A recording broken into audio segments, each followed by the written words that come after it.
Torques one into right down the line. It may go. So crazy, folks. So crazy. There's a drive. Way back. It might be. It could be. Playing a high drive into left. Back towards the creek. He's at the track. He has it. And the world champion for 2011. A little bounces slowly toward Bryant. He will glove it toward Rizzo. It's in time. And the Chicago Cubs win the World Series.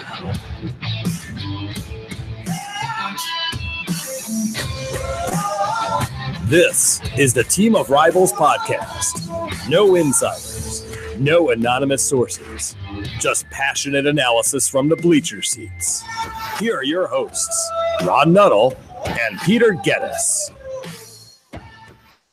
All right, everyone, welcome back to the show. Pete and I actually have not left. We've been sitting here at the mic for the last 13 hours drinking Rockstar energy drinks, just prepping for this event today. Big series this weekend, and before we really get into it, I want to introduce a couple fine fellows from the Cubs Cards cast. It's a podcast I've recently been listening to and enjoying because it's rivalry related, and Pete and I can relate to that. Pete and I go back a long ways. Gentlemen, thank you for joining us. Dan and John, welcome. Hey, how's it going? Going great. Hey, that's your intro, Curry. Hey, they invite us on their show, and they're kind enough to give us a chance to talk. And hey, how's it going? That's what you got. Hey, we really appreciate you guys having us on. We have listened to and watched your podcast. We enjoy it. We enjoy all this rivalry stuff, no matter who's talking about it. But we think you guys do a great job, and we're honored to be here. And honestly, and I was just in Fenway Park last weekend. Nothing is like the Cub-Cardinal rivalry. Now, granted, I think the Red Sox were playing the White Sox. Nobody cared, but there's nothing like your fan base and ours, for my money anyway. Yeah, I've certainly enjoyed it, and I don't want to get people that have listened to our show have heard me say this before, so you guys can tune out for the next 30 seconds. But I grew up in Central Illinois, so I was in a small town there. It was split about 50-50 between the two fan bases. And I even have family members that are Cub fans, unbelievably. But so I grew up right in the thick of this thing. But I couldn't agree with you more that I've been up to Chicago many times, never felt threatened there once. It was never hostile. It's always it's a very good rivalry for all fans to go to either ballpark. Of course, I hate seeing blue in Busch Stadium, but it is what it is. Much prefer to go to Milwaukee and see all that blue in Milwaukee because that's pretty damn funny. But guys, those who haven't heard your show that listen to ours, why don't you tell everybody a little bit about yourselves? Sure, Dane, go ahead. So I'm the older of the two gentlemen on this on the Cubs Cards cast. I grew up in St. Louis, where the split of Cubs Cardinals fans are 100-0. So, although maybe there are a few Cubs fans there, I have family in St. Louis that are Cub fans. Well, they weren't there when I was there, so. Sure. But anyway, I work cars or electricity, but I digress. So I grew up. I moved to St. Louis when I was a little kid, and I remember 1964 when I first started to follow the Cardinals, and they won the World Series that year, of course, and they were great during the 60s. And I just thought that's the way it was. The Cardinals win the World Series every couple of years, and that's the way it's always going to be. And of course, there were some droughts there for a while, but it's been a good run. And I moved to the Chicago area in like 1985, and I've been up here ever since. And so I have to put up with the obnoxious Cub fans up here, and the the media fawning over Joe Madden and that kind of thing. But speaking of media, Pete, don't forget to congratulate and talk about him later. Don't let me forget. Okay. All right. Go ahead, Dan. Sorry. And so anyway, John and I became business we did work together we've done work together for a long time. We've been business partners for the last how many years, John? This is year number 11. Right. So we've always talked about baseball, offline. And so we decided, why don't we just put this on a podcast? And we've been doing this this is our third year. We started in 2015. Yeah, and we've hated each other since we've known one another. So it's just a nice opportunity for us to really get the venom out. Just get it out in public there. Absolutely. I like that. Yeah, it's got to make for a very fruitful business partnership. Absolutely. Well, and like you, Ron, I'm sort of from the Cub Cardinal dividing line. I'm from Paris, Illinois, East Central Illinois, 3 hours south of Chicago, and you either are a Cub or a Cardinal fan there, and we have family members that we don't talk about that are Cardinal fans. Spent a lot of time at Busch Stadium growing up, and you could get KMOX just as clearly as you could get WGN from Paris, Illinois. So, but the Cubs have an advantage in Paris, this little pocket, because it actually had a minor league affiliate in Paris, Illinois, about 100 some odd years ago, the Paris Lakers, and they were a Cubs affiliate. And so a lot of I did not know that. We're fourth, fifth generation farmers there now in Paris, Illinois, and it's a little bit heavier toward Cubs as a result of that. And winning recently hasn't hurt that either. But did Lou Brock come up through the Paris? I don't think he played for the Paris Lakers. No, but that's a jersey I want. Yeah, just before we let it did though. Before we let that pass, thanks again for giving us Lou Brock. It's June 15th. Okay. How many years ago? I can't do the math, so somebody do the math real quick. But it's the anniversary of that trade, Brock for Broglio. So thank you again. Oh, beautiful. All right. Yeah.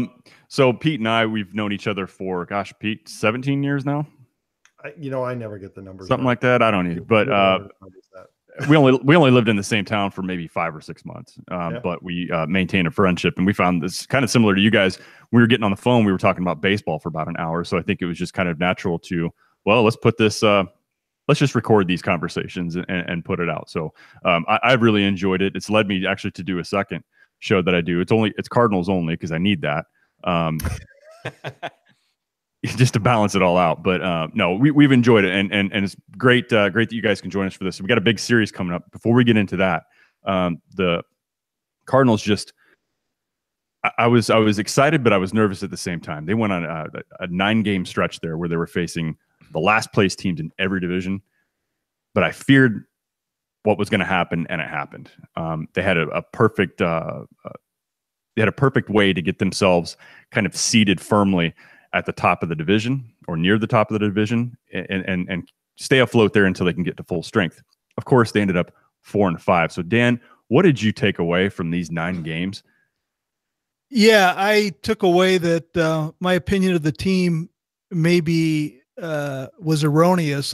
I thought about a month ago that the team was kind of shaping up to be a 95 win team. But, after these games, this trip, I'm looking, it looks like an 85 win team right now. So very disheartening, disappointed that they haven't got the bullpen figured out. I thought after the first month they'd have the bullpen figured out. It's still in disarray. They've got a lot of moving parts, but they haven't figured it out. The hitting obviously has kind of fallen apart. I do think they, in fairness to the analysis of the Cardinals, they really have missed Paul DeJong. I said kind of at the beginning of the year that the one guy, Cardinals have tremendous depth going into the season. We could have 10 outfielders get hurt and we'd be fine. But Paul DeJong, they have no backup shortstop basically. And as bad as their defense is, DeJong stabilizes it a bit because he is actually a good fielder. So that's been it's disheartening. I mean, going into this series against the Cubs, I have no confidence that the Cardinals can win this series. Yeah, before we started the year off, we had a group of other podcasters on. If you know the guys that meet me at Mutual and Two Birds on a Bat, we had Jim Cromer and those guys on a day or two before the season opened up. We all came to a consensus that the Cardinals can afford injuries in a lot of other places, but they could not at shortstop because there was just nobody there to back that position up. So. Yeah, and wouldn't you know it, that's the guy who goes down and not a short stint on the DL, and there really isn't a timeline. He's resumed some light activities, but there is no timeline on when he's going to return, and we do feel it. But I think the problem with the offense goes beyond Paul DeJong. He can stretch out parts of that lineup where he occupies, and so obviously it's a lot better to have him in there. but their problems are pretty deep, I think, in their offense. But I do want to dig into that a bit, Dan. But this this series, 4 and 5. I know San Diego's playing better, but I just look at the headlines, that we read on all the websites or papers. I don't get a paper anymore, but you know what I mean. They're always talking about the bullpen couldn't hold it, or the starting pitching had a meltdown in one inning. But then I look at the score, and the Cardinals put up 1 or 2 runs, and so I think the headlines are off a lot because their offense has been the biggest problem. Pete's heard me say this now for a couple of years, but really since 2015, it hasn't been addressed, and it's been mediocre. It feels that way to me. So I'm not down on them. I know they get some guys healthy and they can come back and they can compete to the end of the year. But I'm curious if they don't get it together, what's going to happen. It's this question I want to ask you guys later on. But Pete, why don't you talk about the Cubs dropped the series against the Brewers and get shut out 18 innings. What's going on with the offense, guys? They are, you look at the team stats, and the Cubs lead the NL in run differential, right? So they're scoring runs and they're preventing runs, but it's very deceiving because this is a boomer bust offense this year. They are capable of putting up 5 runs in extra innings and then turning around and getting shut out for 18. And really, if you look deeper at that series, they really only had 1 good inning. You take away that 11th inning, just let's ignore the extra innings in that game. Over 27 innings, they scored 2 runs. That's not going to cut it. Especially not against good teams, especially not in the playoffs. So, they got to figure out what is missing here. And I don't know if it's the approach that's being championed by Chili Davis. I mean, they're great. They lead the league when the bases are empty, but once they get in runners in scoring position, everything falls apart. Batting average, slugging, home runs, everything just disappears. And I don't know what it is. I don't know if it's the hitters. I don't know if it's the hitting coach, but they got to figure something out, man. It's frustrating to watch because you'll have one game where they will blow up like that, and then you watch 2 games in a row where they can't figure it out. Yeah, Pete's right. The Cubs have been very inconsistent, schizophrenic offensively this year. Yeah, but all in all, they're second in the league in offense behind the surprising Dodgers offense, the rejuvenated Matt Kemp offense. The Cubs are scoring 5 runs a game right now, but you'd never know they were scoring 5 runs a game because they've been shut out or held to 1 run 16 times this year. But all in all, their average is maybe like the 5th best in all of Major League Baseball. And with runners in scoring position, regardless of how many outs, I think they're hitting at best in all of those situations, hitting about 21st in all of baseball. I didn't break this down for the podcast. I apologize, but the last time I checked, come on. Yeah, they were in the bottom 3rd in that regard. So they're bad, but they're not as bad as it seems. It's just that when you're shut out or held to 1 run 16 times, it feels a lot worse than it is. So Cubs have never hit Chase Anderson worth of crap, and Anderson had not managed to get wins from it previously, but the Brewers have just failed to score runs for him. But they caught up to us this weekend. Cubs were lucky to win 1 game out of those 3. I mean, when you think about the way the Cubs won the game on Monday, Zobrist had an ill-advised tag up on a fly ball where he should have been out at second, and Jonathan VR dropped the throw. That would have been it, and then the Cubs' best hitter, Jason Hayward, stepped to the plate and knocked him in to tie the game. 4 extra innings off of Josh Hader. In terms of unlikely outcomes, this is as unlikely as it gets. So the Cubs are lucky they weren't swept in Milwaukee. So I'll just take it as a good thing that we got 1 game out of that. And I'd say they're well rested, and the bats are unharmed going into St. Louis. It's bad, guys, when you're sitting there going, when did they win? You're counting the days back and doing that. Yeah. And my wife is a Brewers fan, born and raised in Sheboygan, Wisconsin. So I'm getting at both barrels every time they lose. Well, I've got a question. Do you think it's time to talk about a Jason Hayward contract extension, John? Yes, right after you guys extend Fowler. Okay. Yeah. Oh boy, we don't know what to do with that guy, man. I feel, speaking of Fowler, you can't give him back. You cannot give him back. No take backs. Well, he's worth the $84 million for his social media prowess alone. Right. Is it his social media prowess or his wife's? Yeah, his wife is a detriment, but his social media, much as his bat. Yeah. So, well, at least he plays good defense. Oh wait, Yeah, I wonder what happened there, man. And it's far more than I know, but is it that age is catching up to him? I mean, he's only 32, or is it a difference in positioning? Did he benefit from the Cubs analytics and being positioned in the right place in center field at Wrigley as compared to center field or right field in Busch and everywhere else? I don't know, but man, he has fallen off the cliff. I think there is something to that because the center field at Wrigley's got to be the easiest center field in baseball to play. Yeah, it is pretty small. Yeah, and if you look at his season in Houston before he came to the Cubs, it was miserable in the field in Houston as well, where they had a huge center field. So, and one of the things that they did discuss about when they brought him in is that he had a tendency to want to play deep, and the Cubs moved him up. They felt that he did, or vice versa. I can't remember what it was, but they felt that he was much better going back than he was coming in. And he thought his perception of his own ability was that he was better coming in. And that was part of the reason why his defensive analytics jumped the 2 years that he was with the Cubs. And I wonder if he has lapsed back into those bad habits and the Cardinals just haven't caught it.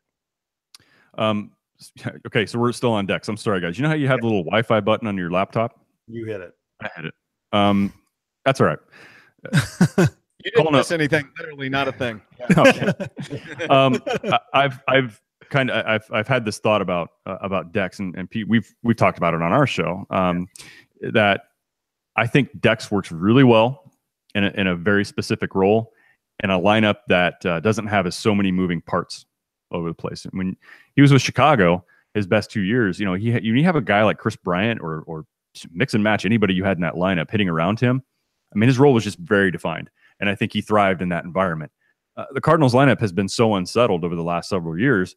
I mean, when you got Matt Carpenter and you think you're forcing a little bit. Well, he's a good hitter. He can be a 3-hole hitter. That just means you don't have a plan and you don't have a 3-hole hitter. And I'd say the same thing about Martinez right now, even though I love the guy. But when he ends up hitting in your 3-hole, that means you just don't have one. But in the environment in St. Louis, it's just, I don't think it's ideal for a player like him. So it'd be interesting to see how this shakes out. Bader continues to get time, but he's earned it. Deck's performance has been, obviously it's been poor. I mean, there's really nothing to say about it. He's hitting, mid 100s.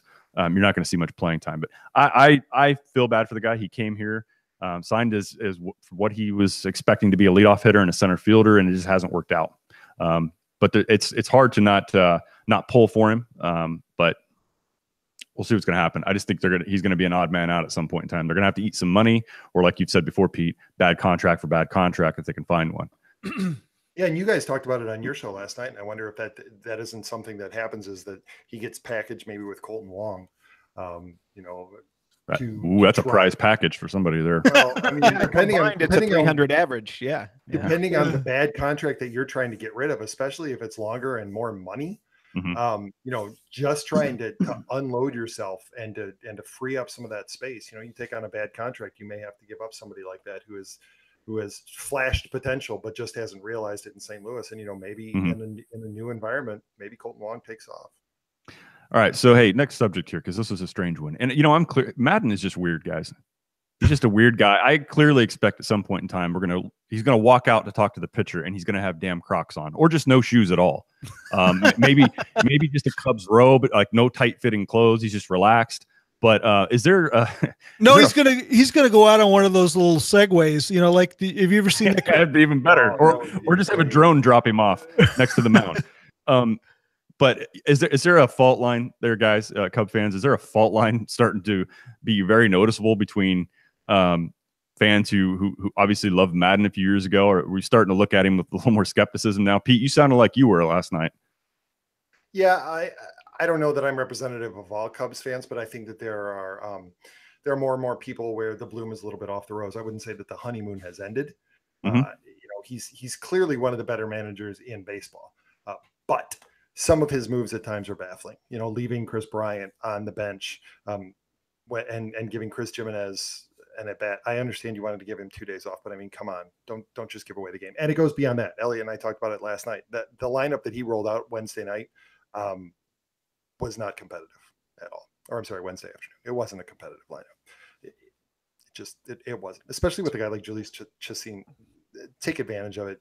beat the hell out of him, knock him out. Well, and you had an off day off. I know it was a travel you day. had an off day yesterday. I mean, if you put your big boppers in and knock him out in the third or fourth inning, you build up a big enough lead, then you can take them out, empty the bench, and get those guys half a day off. So then they get a day and a half. Yep. I just there are times where I am starting to question his decision making, and I'm less willing to give him the benefit of the doubt. And I think that increasingly Cubs fans are becoming of that mindset. Yeah, I agree with Pete. I don't think Madden ever really got the honeymoon that you might get, ending a 108-year drought as the first manager to win a World Series since 1908. Come on, John. Oh, seriously. Can't be serious. No, people were so critical of his Game 7 handling of the bullpen, pulling Hendricks early, going to Lester in a dirty inning when he said he wouldn't, all that stuff, that, there was more talk about that after the World Series than there was about him being the first manager to do it. I'm not here to defend Madden. I don't think he cares one or the other. But I think, just a guy who's gimmicky like him, it cuts both ways. One, he maybe relates a little bit better to, these 20-somethings that are, inhabiting his dugout than a lot of other 70-year-old men would.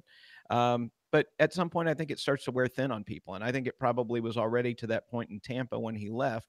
So I think there's a shelf life for Joe Madden. I do think he's a good manager. I don't agree with every decision he makes, but I also think that, of all the guys that I've seen in the dugout over the last 48 years, I've never seen a guy that relates as well to the players and knows what they need as well as that guy does. Oh, we've got one down on the other end of I-55. Mike Matheny, man, he relates to those young characters in the warmest way, developing the youth. Dan, I'll ask you about Joe Madden. Just weirdo, right? Yeah, no, we talk about this all the time on our podcast, and John and I are going to disagree. John says that Joe Madden got a lot of static for this, the World Series kind of bad moves that he made.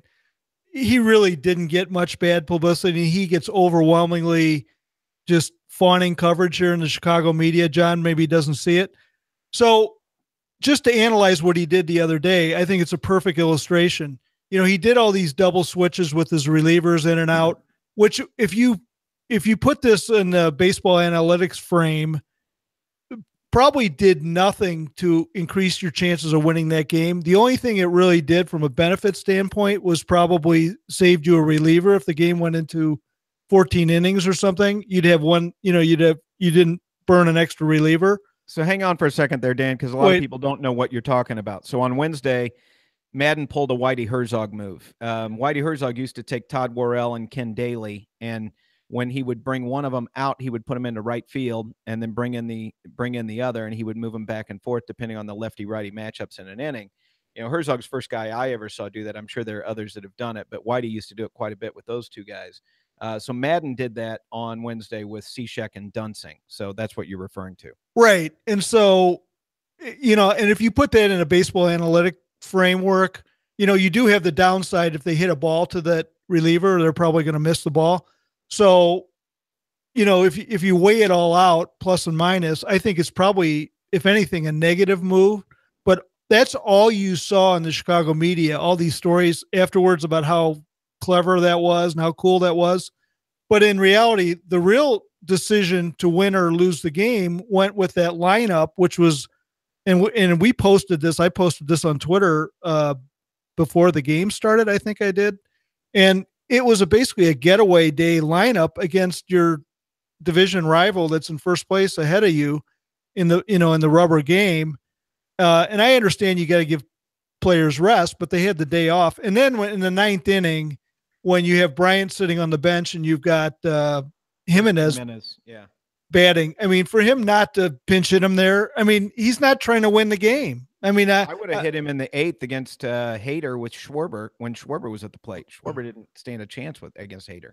So the one move he made that got all the publicity did not really affect the outcome of the game, in my opinion. The move that he didn't make did negatively affect the outcome of the game, and he basically got no blowback from the Chicago media for not putting Bryant in there. So that's what I'm talking about. If we lose the division by one game, we can revisit it. Otherwise, it's a marathon. Yeah, it is a marathon, but I think that you have to, and we talked about this last night on the show, Ron. I think that you have to play the games against your division rivals differently than you do against other teams. And if you want to roll out a getaway day lineup against the Padres or against the Reds, that's one thing. You don't Rule fivers, sorry, not Padres. Sorry, the Pillagers, the San Diego Pillagers. Those are the teams you do that against. You don't roll out that kind of lineup against a team that's you're contending against in the division, in a race for the division title. I was severely disappointed in that lineup before the first pitch was even thrown. And can you imagine the blowback if Matheny had done that and Ozuna's sitting on the bench and he doesn't pinch hit him and he lets oh my God, look at the reaction when Tyler O'Neill was still up and Harrison Bader, even now, every time that Bader isn't in the lineup and Fowler is, Cardinals Twitter blows up. Yeah, I know. Pete doesn't have to watch a single pitch in a Cardinal game because he hears about it or he sees it with his eyes on Twitter. I would love to see Cardinals fans have Joe Madden as their manager. Oh my God. Well, Ron, I don't know where you are on this, but when Matheny was hired as your manager, Dan was talking to me saying, this Joe Madden down in Tampa, he grew up a Cardinal fan. I've heard him do interviews. He used to listen to him on KMOX. This is the guy we want as our manager. That's who Curry wanted as the manager. I don't know if you felt the same way, but you didn't get him. I'll go back to that because I think that's a great question. So, sure, absolutely would have loved to have had Madden. He'd had a lot of success with a team that didn't have a lot of resources, and I think anybody who becomes that resourceful is definitely somebody you look at. Now, Mike Matheny was loved as a player here, and he was a very good field commander. And so strategically, I didn't have the questions, obviously, that we have now or the doubts that we have now about him. He was also, I know he didn't start his playing days in St. Louis, but he had spent enough time there where he knew the culture. He knew most of the core players of the team. And at the time, going back to 2012, I thought, well, this makes a little bit of sense because this is a kind of a smooth transition from the La Russa clubhouse to Matheny's, which Matheny is part of that culture and he's very familiar with. He was very familiar with the Cardinals' way at the time of doing things. So it didn't bother me so much there because I liked him so much as a player. So yeah, at the time I thought it was a good move. But as rosters and everything has turned over, I just wonder how much of a fit he still is in that clubhouse because it doesn't look like they've had very much fun for a while. It looks very stoic, except for the damn conga line.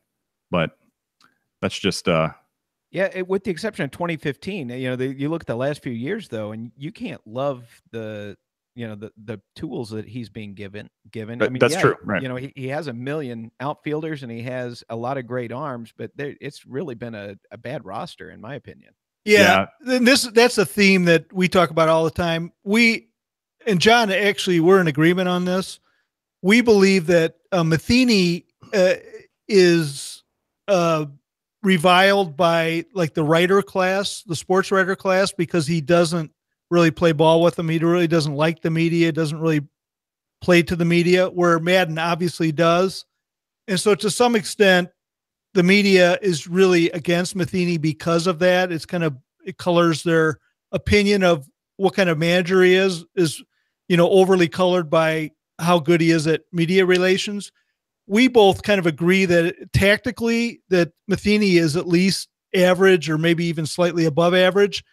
But look at his record. He's got like the 9th best record in Major League Baseball history, winning percentages for managers. And he's like the 2nd or 3rd best winning percentage of any manager out there, including better than Madden. So, I know that's, not the greatest indicator, but it's some indicator. It's a metric that, at least is solid as opposed to, these other metrics, which are non-existent for rating managers.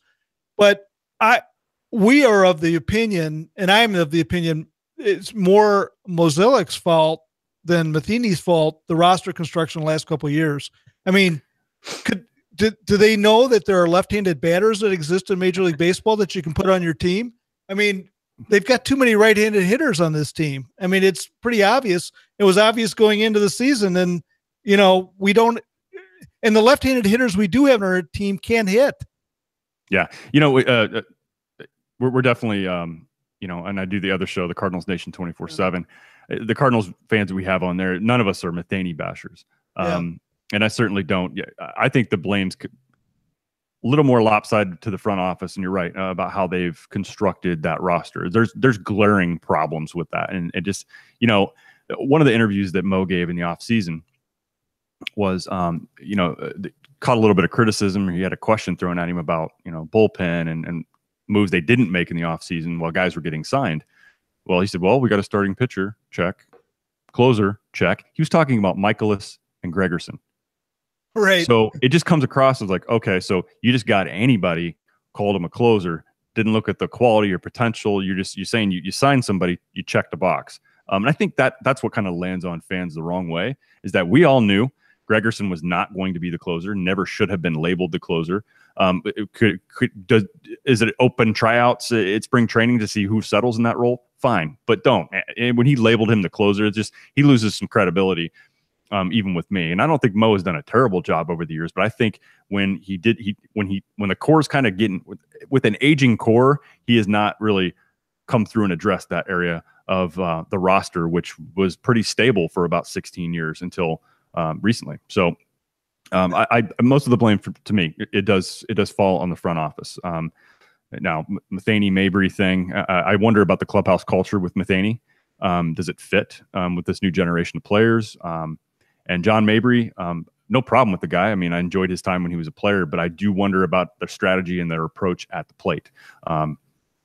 So we can we can dive into that one if you want, Dan, because that's one thing that comes up on Cardinal social media all the time. Fire Mabry, fire Mabry. I don't know how much of the blame to lay on him with this offense. If I look and players are taking the same approach, if several players are all taking the same approach over a stretch period of time, then I do kind of look at the hitting coach. I'm like, well, that's your strategy, and it's not working. But yeah, I do think that, first of all, I think Mark McGuire was a much better hitting coach than Mabry. I'm not sure Mabry's a problem. I don't know one way or another, but what I do see with the Cardinals is I see they do not have the approach that when I walk up to the plate, except for Molina's always been like this. Mm-hmm. If I see a good pitch, I'm going to jump on it. I see a lot of Cardinals being pretty passive. I think it's part of the the analytics revolution where walks are valued more highly than they used to be. And I think too many guys are passive. Early in the count, when somebody throws you a strike, be ready for it, have the right frame of mind. But if it's a good pitch, jump on it. They're not doing that. They're taking way too many pitches. Yeah, and in these games when they're facing somebody with any type of control, you constantly are looking up at the TV and going, "My God, they're down in the count every time, like 1-2, 0-2." So yeah, they are being way more passive. Yeah. And I can't believe hits or walks would be valued more than hits. That's just crazy. I like hitters, but Go ahead. Somebody was talking. I didn't see who it was. John, John or Pete, what do you guys see from your perspective on your roster? Happiness? Go ahead, Pete. For you guys? Yeah. No, I see the same thing.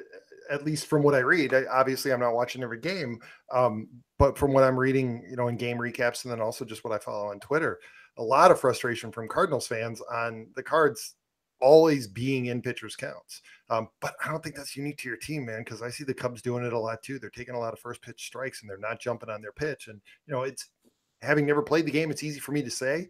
But you would think that you would go up there and say, look, if I get this pitch in this area, first pitch, right, I'm jumping on it.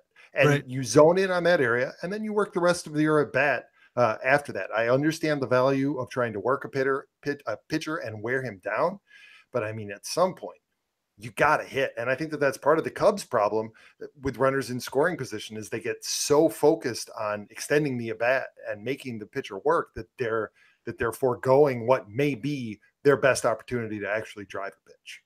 Yeah, and I think you're right, Pete, because I think that might be more widespread through baseball. I know we just pay attention mostly to our own teams, but you hear about the strikeout rates and the walks and everything, and I think it's bigger than just happening in a couple of dugouts. So yeah, go ahead, John. Cubs are leading Major League Baseball in walks, believe it or not. But they have had a severe home run drought this year.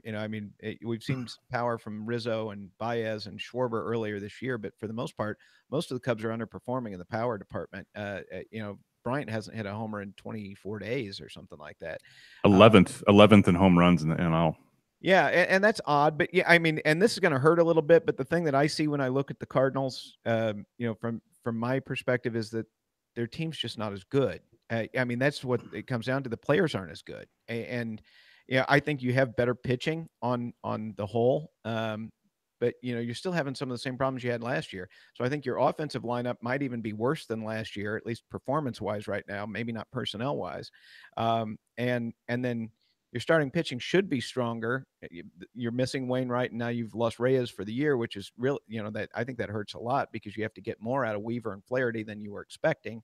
But the thing that's the problem is just player for player. I don't think you guys are as good a team as the Cubs are, in terms of your hitters. And you can have all the John Mabrys or Mark McGuires in the world, and it's not going to make a difference if your players aren't as good. Well, I think that the real difference is you've got 2 or 3 sinkholes on the team right now. You got Colton Wong and you've got Dexter Fowler, who are like 500 OPS. And then you got Pham, who's not as good as he was last year. He's in a pretty prolonged slump. So, but I mean, if Colton Wong was, OPSing 750 and Dexter Fowler was OPSing 750. Well, just an average, right? I mean, just an average. Yeah. Form an average level. Right. Then I think the offense would look a lot different than it's looking right now. Hey, Pete, how about that 750 OPS we're pulling from Jason Hayward, though? Hey, don't get used to it. At last check, he was performing at above average. I know, it's shocking. As far as WRC plus is concerned, he is an above average hitter so far this year. Yeah, let's do the over and under 750. I'll take some. I'll take under. We're not placing any action on that. I'm sorry. But Madden says he's figured it out. He's figured it out. It's a whip. It's a whip movement in the swing. It's all hands. That's what. Okay, but who's figured it out? Has Hayward figured it out, or does Hayward think he's figured it out, or does Madden think he's figured it out? Actually, has Madden figured it out? Is it just that? Because I read something that said that actually Jason Hayward is one of the better hitters against power pitchers, and part of the problem with this prolonged slump that he suffered over the last 2.5 years has been that Madden actually has pulled him when he struggled. Madden pulled him out of the lineup against power pitchers and put him in the lineup against guys that he has struggled with over his career. And part of his most recent hot streak is that he's been facing those exact kind of pitchers. And it's counterintuitive that a guy who's struggling is actually better against it. And it's evidenced by the Brewers series, right? He got a hit against Josh Hader, yeah. And he got a hit against Morgan in the Phillies series, who's a hard thrower. I mean, if Madden could do that kind of deep analysis, maybe you would see Hayward in the game, whether it's a lefty or a righty, against those guys who are bringing serious heat. I mean, I'd love to see what happens if he faces Jordan Hicks this weekend. Oh, shut up. I knew you were going to go right there. So I knew you were going to go there, man. I was going to ask Dan about that. It's like, okay, Hayward's probably not going to start all 3 games, but Hicks in the 8th inning, 7th inning, and whenever they need him, it seems. Is Hayward coming off the bench, given what Pete just said? Oh, has the league caught on to this?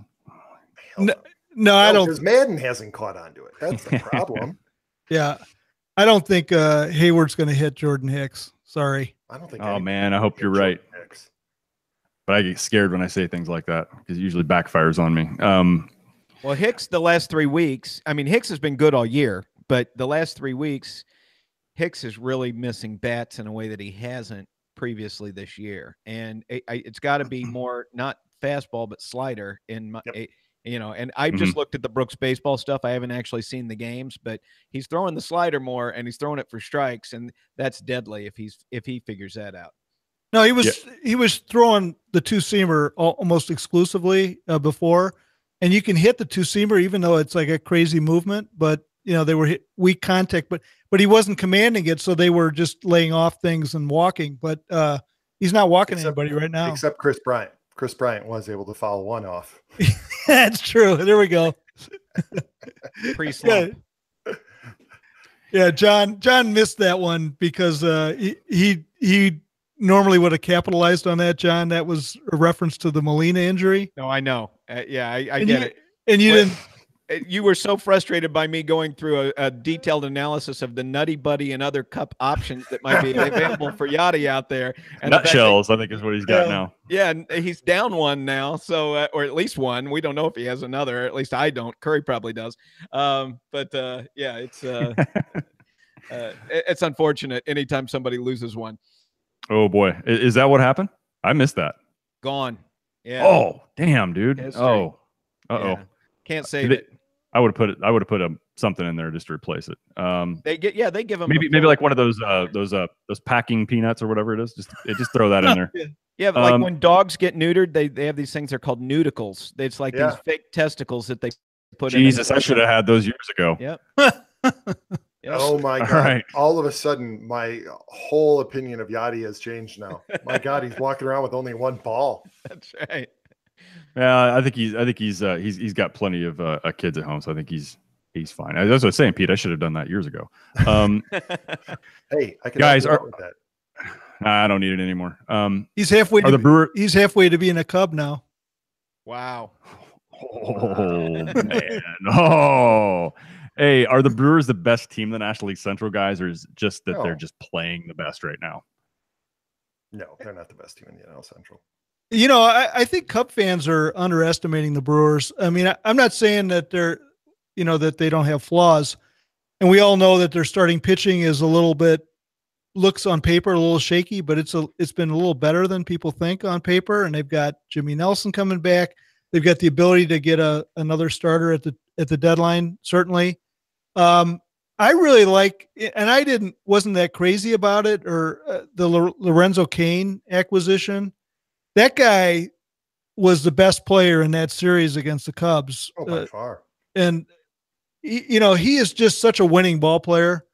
And over the course of a season, they're kind of accumulating a lot of winning type ball players on the team, and that's a tough, gritty team, I think. And I don't think they're going away. I like the Yelich acquisition too. I thought that was good for them. And Dan, I wouldn't disagree with you. I don't think that they're a bad team. I think that they're definitely a team on the come, and the Cubs are going to have their eyes on them over the next, several years.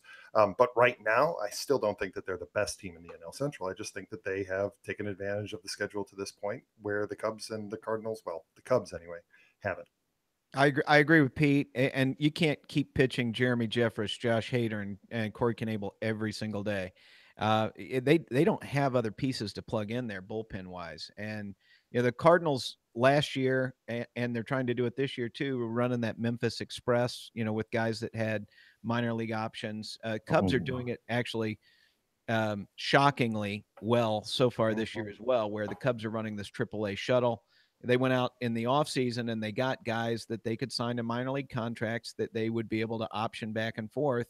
The Dodgers did a lot of this the last couple of years. The Cardinals did it last year, but the guys that they're running out of there, Luke Farrell, Randy Rosario, Justin Hancock, Corey Mazzoni, Anthony Bass. I'm probably forgetting somebody, but these guys all have Major League Baseball experience, and they all have minor league options. So you can just keep this turnstile running, and it gives depth to the bullpen. Cardinals can go like 7 deeper than even what the Cubs can on that Memphis rotation if they want to do that. But the Brewers do not have that capability, and they're going to burn these guys down. Well, maybe. Are we going to see, speaking of that, are we going to see Luke Farrell this weekend, hopefully, John? Well, I've been the biggest critic out there of Luke Farrell because I feel like if the Reds release a pitcher, that should tell you everything, right? But in his last 9 1/3 innings, he has eaten innings. He's won 2 games, and I think he struck out 14 guys. So I probably owe Luke Farrell an apology, but I hope you don't see Luke Farrell because that means the game is out of hand in some way. Well, we got to find a use for Dexter Fowler, though. So we'll keep him and warm. Wong. I mean, he's single-handedly trying to keep their seasons going. Yeah. You guys said it earlier, the Memphis shuttle. I know it was running last year, but boy, it seems like it's running double time this year. Constantly. I think a lot of teams learned from the Dodgers experience last year, where they, more than anybody else, took advantage of the new 10-day DL. And I think the teams, studied up on that and are acting accordingly. And so I think that's why we're seeing so many moves from Memphis and we're seeing so many moves from Iowa, is because teams studied that and they learned a lesson. No team's happier to have the DL than the Cardinals right now. Oh my God. Yeah. Luke Gregerson, Greg Holland. I mean, they'll stay on the DL as long as you can keep them there. Yeah. And the other, and you guys have probably talked about this on the, on your Cardinal podcast, but, or at least you, Ron, the injury to, Dominic Leone, it really has been crucial as well, because he's in my mind was kind of the glue guy to get you to the 7th and 8th inning. And he's pretty good. And, he's a lot better version of a Matt Bowman, for example. And the fact that he's been out, and I don't know what his status is. It's very cloudy and mysterious. Matt Bowman's already warming up, by the way. Yeah. He's gonna come in and finish the podcast. Yeah. They just activated, should have him do that. They just activated him. And so you're going to see him. And no, Dan, you're right. Cecil and Leone not performing up to their level, just what their average would have been over their careers. That's been really costly for you guys because you have no bridge, Right. Now you're overtaxing the back end of the bullpen, and that Hicks and Bud Norris are throwing multiple innings frequently. And you just can't keep doing that. And I don't see why they don't use Gant more. I mean, I would have Gant and Gomber up to be like 2 inning guys, 2 or 3 inning guys, and that they could serve as a bridge for, for the moment. But I don't know what they're doing with Gant. They keep sending him down to stretch out as a starter. He's not that great of a starter, but he'd be a good guy to eat innings, I think, in the bullpen. Yeah, I agree with you on that one, Dan. Totally. And speaking of Dominic, Brett Cecil's he's been a disappointment. He has not performed. Injuries aside, I mean, he wasn't good when he was healthy for the Cardinals. Right. Leone, I don't think we really know what we have in him yet because he's been injured more than he's played this year. And so and he's probably throwing with that injury before. So I don't think we really know what we have with him yet. But yeah, you're right. He was going to be a big factor in that bullpen, and he really just hasn't existed this year. So that's a big question right there. It's going to be interesting if they can get anywhere near healthy or to full strength. I'm not counting Adam Wainwright in that right now, but it'd be interesting to see what kind of moves that they end up with. Very interesting to see by again, I'm ruling out September call-ups right now, but late August, how does that bullpen settle out? Does Hicks find himself in the 9th inning? There's no reason to pull Bud Norris from that right now, but by the time we work through the next couple months, do they actually try him in that role? I'm just not sure, but it's going to be interesting to see how that works itself out. Guys, I want to ask you all this. Who represents our teams at the All-Star game this year? I'll start with you guys. And by you guys, I mean you Cubs fans. Cubs, it's easy. I think right now it's Lester and Morrow. If you're going to select 2 guys from the roster, I mean, there are a lot of guys you could maybe make an argument for, but those are the only 2 guys that probably are at the top of their game. Yeah, surprising to me, Lester with a 2.22 ERA. What's he, 7-2, 7-1? He's having a great year so far. All right, Pete. So I'm assuming you're going to be close to the same. Yeah, I think those 2. I think if any position player gets voted in, I think it's going to be Javi Baez, simply because you can't avoid seeing him in the highlights, and for for voters in other cities, if they don't have a second baseman who contends, or if they're in an AL city, I think they're going to vote on what they see. They'll certainly vote a little bit on the stats that are provided, the tiny little stats that you see when you log on to cast your vote. But the names that you recognize are the names that you're going to vote for, because really most people, I think, get on there just to vote for their team.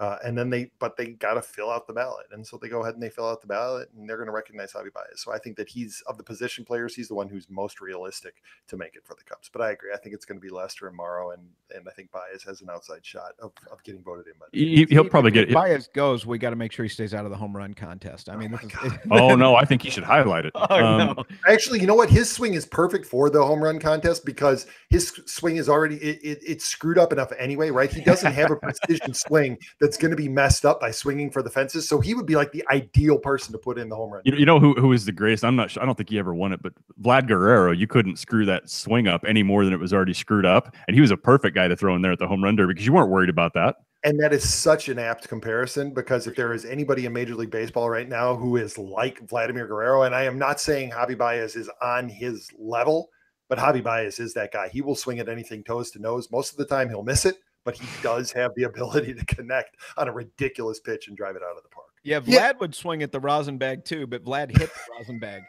Usually for a double into the gap. Yeah. Hey, a funny story from my playing days. I was in a wooden bat tournament. I don't remember who the pitcher was, but I barely batted right-handed. I batted mostly left-handed because you faced mostly right-handed people. So the one game I go in, this guy's throwing in the 90s, and at that time, a young high school kid, I couldn't even see the damn ball. I ended up swinging at a pitch out. This guy was throwing so hard. I'm like, I had my mind made up. I'm like, I'm cutting this loose because I can't even see it. And I swung at a effing pitch out, man. Well, that explains your, why I'm doing what I'm doing right now. Absolutely. No. That explains why you're frustrated the Cardinals don't swing. Yeah, right. Well, there was, from the right side of the plate, there was nothing that resembled pitch recognition at all. So because I rarely did I do it. Hell, I didn't even take batting practice most days from the right side because it was just so rare to face a good lefty. So anyway, so I swing at anything too. Well, so Dan, so I think it's going to be arms, just like you guys. I don't see any position, no chance that any position players get voted onto the All-Star. And I even say that about Molina, and the injury certainly didn't help his chances. But Buster is usually going to get voted in to start the game anyway. I don't see any Cardinal position players, with the exception of Jose Martinez, possibly getting selected by the NL manager or voted in by the players. I think he has a shot there, but he's not going to start. As far as arms go, Miles Mikolas and Jordan Hicks, I think they both have a shot at being selected to represent St. Louis. But it's those three. Dan, what do you think? I think Waka as well. I mean, Waka and Mikolas basically have similar stats at the moment, and if Waka, continues on this pace, he's a possibility as well. Yeah, but I agree. I would agree with that too. Yeah. Yeah, I'd say Waka's in the running to start the game. Like if Max Scherzer, for whatever reason, it doesn't come off rest wise for the All-Star game. Not that we care what the outcomes are, but I think if I were looking for the next starter right now, Waka would be my selection if I were the National League manager. All right, guys. I know we're getting close to an hour here, but I got a couple more questions. I'm just interested. Dan, for you, is the heat that we're reading about, hearing about, is it real in regards to Mabry and Matheny, or is it just us fans talking about it? I think it's the fans, and I do think it's fueled by the writers in St. Louis. I mean, there are less writers in St. Louis, but the major writers, Bernie Miklasz out there, and some of those people who kind of dominate, the media. They've been on Matheny pretty heavily, and then buttressed by the national writers who have been hammering Matheny for some time. That's what you see. Like I go on social media and I see Matheny and Mabry getting hammered all the time. And for example, I know the Cubs have been more successful. I'm sorry, that just sounded funny. You see Mabry and Matheny getting hammered all the time because Okay, sorry. Probably do. Yeah. Who knows? But you don't see like this game the other day again with the Cubs losing to the Brewers. You don't see Madden getting any heat from the social media because I think the writers are basically on his side. So I think it's somewhat fueled by the writers, but I do think, if the Cardinals don't make the playoffs this year, somebody's going to have to go. And if you're Mozeliak, you're going to say, "Hey, it ain't me. It ain't me. It's the manager." So I think there's a chance that he does go. But I don't think Mabry's not going to go if Matheny doesn't go, because Matheny's not going to put up with his best friend being fired. I don't think.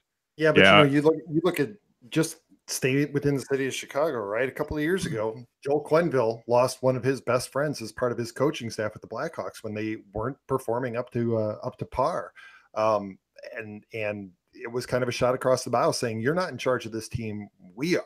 It was Stan Bowman asserting control of the team, and I wonder if that doesn't become a breaking point where Mozeliak or Gersh says, "Hey, listen, here's the deal. Mabry's done, or you're done." Yeah, and in that case, I think that's right, Pete. You'd be going out the door Yeah. with him, but I think that you have to take a stand and say, I don't care if he's your friend, and I don't, this is where we stand. Yeah, I mean, that's possible. That is possible, but it's so absurd because the Cardinals' problems right now, hitting wise, are not John Mabry. I don't think John Mabry is a good hitting coach, but I don't think that's the problem. I think it's roster construction. And I agree. We talked about it last night on the show. I agree, but roster construction, as it relates to just playing dumb baseball, right? That's the other thing though I got to look at, Dan, is that look at the way they've run bases. Just look at some of the in-game decisions. I'm not talking about him. I'm talking about the players. It comes down to it. I kind of agree with you, Pete. If anything were to be shaken up, Mabry's the only coach left from last year that hadn't been let go or hadn't been moved somewhere else in the organization. So I think that's logically, that's probably the next move you see. And the question is, does Matheny go with him or not? But yeah, if they miss the playoffs again, that coaching staff will be shaken up, and it won't be McGee and it won't be Okendo. And you got one of the better, highly regarded pitching coach, and he ain't going anywhere either. So I see some changes if they miss again. Absolutely. Hey guys, so we both of our teams, we see moves that we need to make or moves that we would like to make. So we can talk about them both if you want, but I'm curious from the Cubs side there, what moves do you think the Cubs are likely to make this year? Big or small, where do you think the need is at, and what do you see happening? Go ahead, John. You can take this. Okay, yeah. So I don't think we're talking big moves. I mean, Dan has been trying to sell the Machado thing that, the Cubs are interested in going after Machado, in several of our podcasts earlier this year. I've always downplayed it because I felt like what you have to give up for half a year, and now, maybe even less than half a year of him. If you just look at the wins over replacement, you're better off just keeping Addison Russell and not giving up anything from the future to try to get him. There are a lot of Cub fan friends of mine who think that's completely asinine. They can't imagine how it doesn't make the team better. And all I'm saying is that in the lump over the half a season, it doesn't make you a lot better. So I think the Cubs moves are likely to be similar to what we've seen previously, where they're going to look for somebody else to bolster the back end of the bullpen. Maybe it's not Brandon Morrow in the ninth inning, but he's good anywhere you place him, and you want to be able to put him in higher leverage situations earlier in the game. He's a guy that can pitch in dirty innings, doesn't walk a lot of people. So I'd see them trying to make a play for like a Zach Britton or a Herrera from the Royals or something like that, and maybe settling for some lesser options like, O'Day or AJ Ramos, or the entire Mets roster is going to be available. So I think Ramos and Familia are hurt right now, but both of those guys are going to be on the block. Any Oriole you can have right now, if you can actually strike a deal with the Orioles, which is hard enough to do. And then I think Herrera is going to be very expensive, like Aroldis Chapman type of expense on something like this. And, we certainly don't have anything on the farm that we could give to get a legitimate closer in here. I don't think, Britton, if he's still a little banged up, maybe we can get him, but he's a slightly better version of Justin Wilson right now. Now maybe he'll get better as he pitches. After he just came off the DL, but I think that's the type of move we're looking at for the Cubs. They're not going to look to trade anything off their existing roster, and what's in the minor leagues is not really ready to trade. Nobody wants Dwayne Underwood. He's the best arm we have at AAA.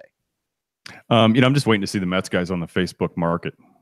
Little shopping button you have there at the bottom of that, because you're right, man. Those doors are about to swing wide open. They're already open. Let's face it. Well, you guys can get Jay Bruce. There's your left-handed hitter. Yeah.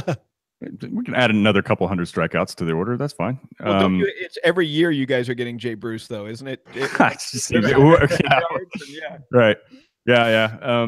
No, Josh Donaldson. That's the I know. Well, I was a big advocate for that in the offseason now, but I don't know how much he would cost you a hell of a lot less than Machado, obviously. But my biggest fear with Machado and the whole St. Louis talk is, one, Dan, I don't know how you feel about this. I don't see that happening in St. Louis. I don't see him taking the risk, what they're going to have to pay for him, and the uncertainty if he's going to remain with you or not. I just don't see the Cardinals going there.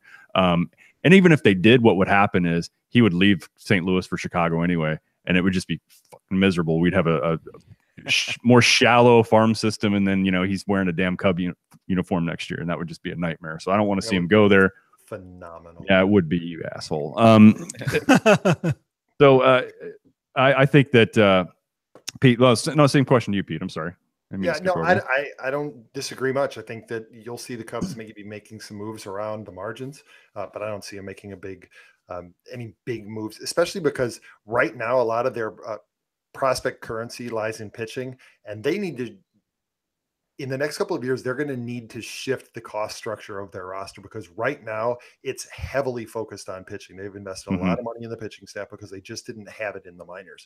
And there are a lot of guys who seem to have potential. And obviously there's no such thing as an elite pitching prospect because, they get injured. They don't pan out the way that hitting prospects do, but they have to shift that cost structure because in the next several years, you're going to see a lot of the Cubs hitters coming into free agency, and they're going to have to decide, are they going to extend them? Are they going to offer them big amounts? And they're going to have that kind of flexibility in order to do that, which means that they're going to have to start relying on less expensive pitching. And that's the only thing that I think that they can offer in order to land anybody. So Machado, I think is not going to happen. And I think that I agree with John. I think you're going to see little moves to strengthen the depth of the bullpen in order to make them more viable in the postseason, because once September happens and you get the Cubs, that Des Moines call up is going to be almost entirely pitching. That bullpen is going to become so ridiculously overcrowded because I think that that's really where they're going to see the need in September in order to save arms like Edwards, like Wilson, assuming that he continues to pitch the way that he has recently, and obviously Morrow, Dunsing and Stishek, in order to save those arms for the postseason. Yeah. So as far as the moves the Cardinals need to make, Pete, this is going to come as no surprise to you. Of course, they need help in the bullpen. I'd like to see them go out and get a stud. It doesn't necessarily have to be a closer, but somebody like an Andrew has an impact of like an Andrew Miller. Now, it doesn't guarantee that one of those is available, but they definitely need an arm in the bullpen. They don't need a whole bullpen overhaul, though. They've got a lot of guys that they can shuttle back and forth and see where this settles. If they didn't have any arms in the minor league system, I'd say, hell, they're in a desperate need, and they have to do it. But I still have confidence that there's enough guys down there. I think that they can put something together, but they do need to bring in one additional arm. Offense, Jesus, man, I'm sick of hearing myself say this. They need a middle of the order bat. They have to get one. I don't care if it's a rental or not named Machado. But hey, Ron, they have to have somebody in the order. I was on Dan in January and February saying Moustakas makes sense for you guys. He does. He makes more sense now than he ever has. Well, I would say I don't agree so much with myself as I did a couple weeks ago. I threw out the name Jose Abreu as well. Yes, a right-handed bat, first baseman. Then what do you do with Jose Martinez? Or maybe he has to be part of that deal. But it's really hard to imagine right now as their best hitter, who's, by the way, not showing up this weekend for good reasons, but he won't be in the series. So we didn't even talk about that. We talked about it last night, but I think once it's not a drug suspension for a Cardinal. This is actually, his wife is what? Yeah. He's going on paternity leave, so big moment in his life, But of course, it happens in the Cubs series. But and he's going to Venezuela, so he may never come back. Yeah, there's a good chance. There's a chance, right? Then Jose Abreu Tavares isn't picking him up at the airport, so he should be okay. Why? Hey, I didn't make the Red Shandy's joke, so yeah, you can't do that. You see what I have to put up with. I know. Well, I got a mute button on my end. And no, I think they've got to get it back. They've got to do something about it. And I'll keep it at that. Dan? Yeah, I mean, I had advocated at the beginning of the year that Mozeliak go a little more radical than he did. I mean, he did pick up Ozuna. I would have preferred Yelich. Like take his bow tie off? You think that's radical enough for Mo? Yeah. I wanted him to trade both Carpenter and Fowler. And I know Fowler would have been hard to trade, but, and I wanted him to remake the team. I wanted him to sign Hosmer to play first base, give him a younger, better defensive guy, and a winning type player, and then try to get a left-handed bat in the outfield. I don't know who that was. Or a guy like Ryan McMahon who could have played third base, left-handed hitter. I wanted him to become younger and more athletic. I don't know if Mozeliak has the creativity to make a trade. They have a lot of pieces right now. Mm-hmm. They would have had a lot more pieces if Reyes had stayed healthy. Then I think they really would have made a big move in play because they could have possibly traded a Luke Weaver or somebody. I'm not sure they want to trade Luke Weaver, but they could have, or a Dakota Hudson. Just look to see who's in the Blue Jays bullpen, and that's who you're going to yeah, no kidding, right? Well, the Padres have like a great bullpen. Oh, I'd love to take from their system. Yeah. Well, they're asking for everybody for Brad Hand, though. So, that's why they still have him. I don't know if you saw that guy, the left-hander they brought in. I can't think of his name. Yeah, I know who you're talking about, but I can't think of the name. Either. That guy looked really good. Young guy. Well, the thing is, do they look that good, or have we seen our own bullpen so much that even a normal guy looks good? It's a philosophical question. Yeah. All right, guys. I think that's going to be all for today. Well, do you have any predictions for the series here? I mean, we got. Yeah, well, of course. Yeah, I'm sorry. Yeah, Martinez and Weaver for you guys. We got Lester. I think Hendricks on Saturday and Quintana on Sunday. And I got to warn you guys right now, and especially Cardinals Twitter, it's an ESPN Sunday night game again, and they're gonna slobber all over the Cubs, and your guys are gonna go off the rails. Media darlings. Yeah, I'll keep an eye on Twitter. Actually, I don't know. These guys will keep an eye on Twitter for me. I usually don't have to do it. I what did I say last night, Pete? 1 out of 3, but in danger of getting swept, and I'm going to stick with that. Yeah, I'm going to stick with mine as well. I think that the Cubs are the team that's in danger of getting swept. I expect the Cardinals to win the series. I'm with Pete on that. I actually have the Cardinals winning Saturday and Sunday. Cardinals are going to get swept. Oh, shit. we all think our teams are going to get swept. I love it. I love how we leave this one. I think that is a perfect place to drop us off right there. Yeah, and one other thing, I'm looking forward to the Jessica Mendoza, Javi Baez walk on the beach on the Michigan Avenue. I think they're filming that right now. On the beach of the Mississippi, the banks of the Mississippi. Oh, that's right. There's a hypodermic needle. Well, are you on the east side or the west side? Either one. Yeah. All right, guys. Hey, why don't you tell our listeners, your listeners, where can everybody find you? Where do you exist out there on social media? Well, probably the best place is on Cubs Cards Cast on Twitter is probably the best place to find us. And our website is cubscardscast.com. Yeah, and thanks for having us, guys. We really appreciate it. This is a lot of fun. Yeah, it is a lot of fun. No, it was awesome. Pete, do your thing, buddy. Hey, when we're not live on YouTube or on a little bit of a delay, you can find us at teamofrivalspodcast.com. On Facebook, we're at Team of Rivals Podcast. On Twitter at Team of Rivals Pod, and on Instagram at Team of Rivals Podcast. You can contact us at the show at teamofrivalspodcast.com. You can contact the shoe salesman, Elliot Dewey, on Twitter at TOR_Elliot. And you can catch us anywhere you listen to podcasts, iTunes, Radio Public, SoundCloud, Stitcher, Spotify, TuneIn, and Google Play. And as always, don't forget to visit our team store on Zazzle. Nice. Dan, John, Pete, thank you all. This has been fun, and we can all get together some point in time in the near future and talk about how both teams got swept. An anomaly this weekend. That would be something else, wouldn't it? All right, everyone. Enjoy the weekend. We'll be back at it next week. Bye, everyone. Thanks. Bye.